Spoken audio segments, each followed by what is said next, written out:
Praise the lord. ప్రభు పేరిట మీ అందరికీ శుభాభివందన తెలియజేసుకుంటున్నాను. ఈ దినము దేవునికి వాగ్దానం చూసుకున్నట్లయితే కీర్తన గ్రంథము 105వ అధ్యాయం 9వ వచనం చూసుకుంటే, ఇస్సాకుతో తాను చేసిన ప్రమాణమును నిత్యము ఆయన జ్ఞాపకం చేసుకునను అని దేవునికి లేఖనం సెలవిస్తుంది. దేవుడు ఇస్సాకుతోటే కాదు, ప్రతి ఒక్క మనిషితోటి కూడా దేవుడు నిబంధన చేసి ఉన్నాడు. ప్రతి ఒక్కరితోటి దేవుడు మాట్లాడుతూ ఉన్నాడు. కానీ దాన్ని గ్రహించక, దాని ప్రకారంగా నడుచుకోక, దేవుని జ్ఞాపకం చేసుకోక, మనము ప్రతిసారి దేవుడు మనతో మాట్లాడుతున్నప్పుడు కూడా అది మనం లక్ష్య పెట్టగా విడిచిపెట్టేవారుగా ఎన్నో సందర్భాలుగా మారిపోతూ ఉన్నాం.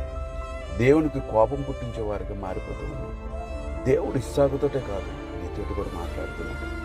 నిన్ను జ్ఞాపకం చేసుకో, నిన్ను ఏ విధంగా నిన్ను ఆశీర్వదిస్తానన్నాను, నిన్ను ఎలా నిలబెడతానన్నాడు. మరి దేవుని ఒక్కసారి ఆయన చేసిన వాగ్దానం మనం జ్ఞాపకం చేసుకుంటే, ఆయన యొక్క నిబంధనల నుంచి, ఆయన యొక్క ఆజ్ఞ నుంచి తొలగిపోకుండా మనం స్థిరపరచేవారుగా ముందుకు కాక.